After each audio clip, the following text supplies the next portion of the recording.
Hello and welcome to the programme. Several European countries have introduced tough new restrictions to tackle COVID as the Omicron variant spreads rapidly across the continent. A month-long lockdown has come into force in the Netherlands. Denmark, Ireland and Switzerland are all stepping up or reintroducing restrictions, but they've stopped short of full lockdowns. We start in the Netherlands with this report from Anna Holligan. A final flourish of festive cheer before Dutch cities shut down for Christmas.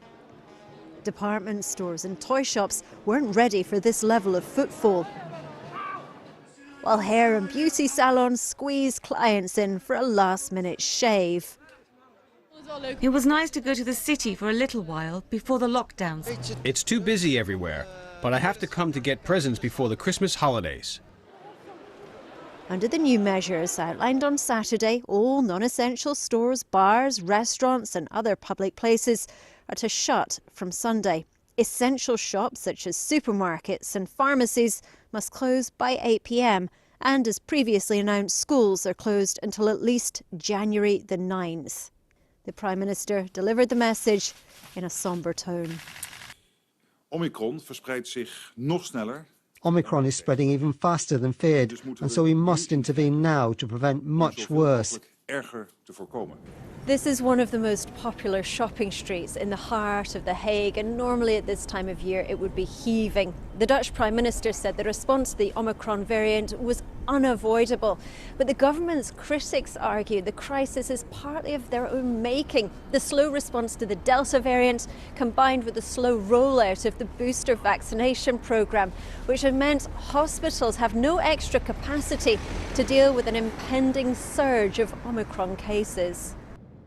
The Dutch are seeking to speed up that booster programme. The over 60s have just been invited to get theirs, and it's hoped that within a month, everyone in the Netherlands who wants a booster shot will have the chance to get one. This is usually a highly organised society. The Dutch don't like chaos. There is some good news.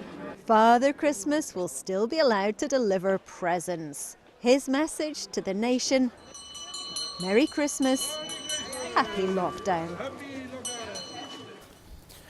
Well, here in the UK, there's been a significant rise in the number of Omicron cases, with 10,000 confirmed on Saturday. The British Health Secretary says he does not rule out plans for more restrictions. His comments follow advice from senior government scientists warning extra restrictions were needed within days to prevent hospitals from being overwhelmed.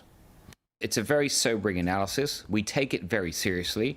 As I said, there are gaps in the data, and our scientists, of course, they recognize that, for example, on severity, on hospitalizations.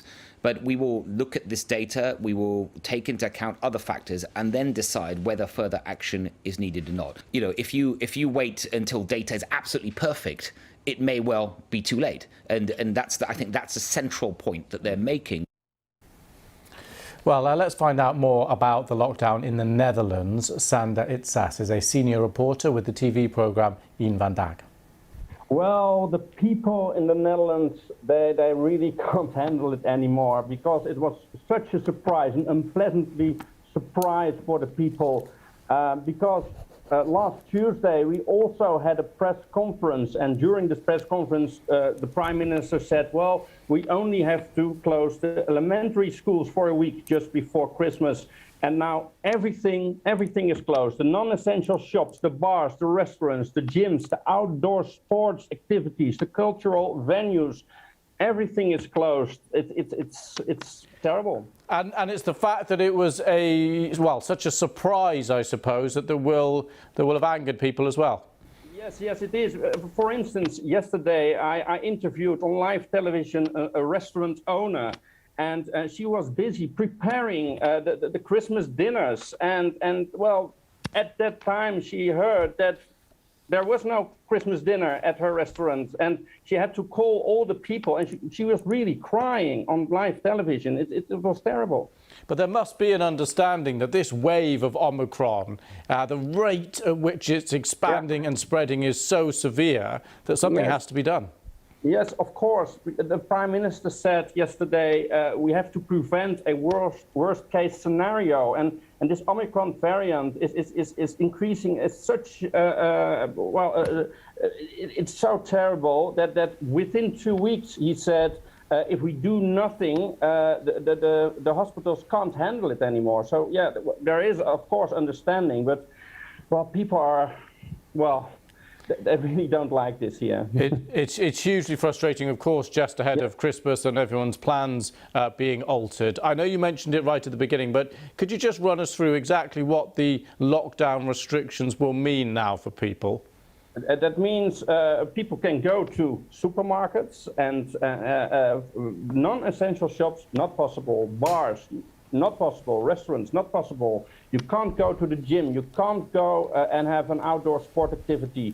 No cultural venues, not to the museums. All schools are closed until 14th of January, and we have to wait until then if maybe they can go open again, but we don't know that.